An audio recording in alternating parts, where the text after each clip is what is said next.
Olá! Hoje estudaremos os equinodermos. Os equinodermata ou equinodermos são animais invertebrados, marinhos e bentônicos, isto é, que vivem em associação com o fundo de ambientes aquáticos.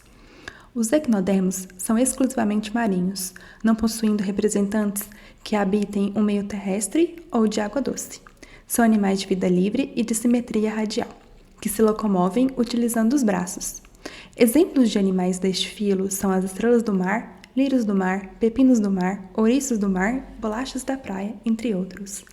Este filo surgiu no período cambriano e contém cerca de 7.000 espécies viventes e 13.000 extintas.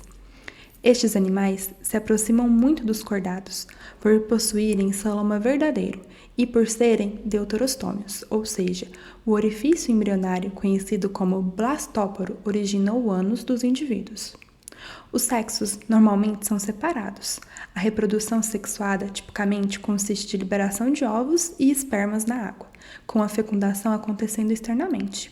Dos ovos desenvolve-se larvas que se locomovem próximas à superfície da água por meio de cílios. Depois de algum tempo, as larvas vão para o fundo do mar e se transformam em equinodermos adultos. Seu desenvolvimento é indireto, pois as larvas se transformam em animais jovens com forma própria. Em condições normais, algumas estrelas do mar reproduzem assexuadamente pela clivagem do disco central. Cada parte regenera-se e se reproduz na fase larval. Na fase larval, os equinodermos possuem simetria bilateral, vindo desenvolver a simetria radial somente no adulto. As larvas são livre-natantes e semelhantes a embriões de cordados. Depois, o lado esquerdo do corpo se desenvolve mais que o direito, que é absorvido, e organiza-se numa simetria radial, em que o corpo é arranjado em partes em volta de um eixo central. Esta é basicamente pentâmera, ou seja, os elementos geralmente se dispõem em 5 ou em múltiplos de 5. Possuem esqueleto formado por placas calcárias, coberto por fina camada epidérmica. O endoesqueleto mesodérmico é formado de pequenas placas de calcário e espinhos, que formam um rígido suporte que contém em si os tecidos do organismo. Alguns grupos têm espinhos modificados chamados de pedicelários, que possibilitam a vida livre. Os equinodermos possuem um sistema hidrovascular, também denominado sistema ambulacral, que funciona na locomoção destes animais. Este sistema é derivado de um compartimento do celoma, que se projeta da superfície do corpo na forma de uma série de estruturas tentaculares, nomeadas de pés ambulacrais.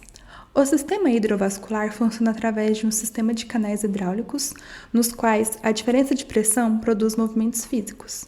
A locomoção é por meio desses pés ambulacrais, que protraem das áreas ambulacrais pelo movimento dos espinhos, ou pelo movimento dos braços, que se estendem a partir do disco central do corpo. Também existem ventosas nas extremidades dos canais, que permitem ao animal fixar-se ao substrato. Eles têm um sistema nervoso radial, simples, que consistem em uma rede nervosa modificada, que são neurônios interconectados sem nenhum órgão central, e composto por anéis nervosos, os nervos radiais, em volta da boca, se estendendo por cada braço. Os ramos desses nervos coordenam o movimento do animal. Os equinodermos não têm cérebro, embora alguns possam ter gânglios.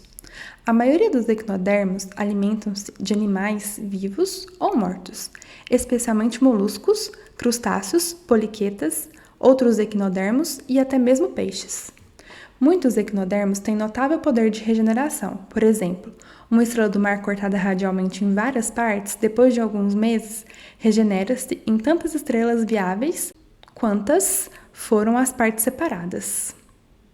Os espinhos estão presentes em diversos formatos nos grupos de equinodermos e atuam com a função de proteger o animal e para a locomoção. Podem ser recobertos por substâncias de caráter tóxico. Curta, comente e compartilhe o vídeo se você gostou.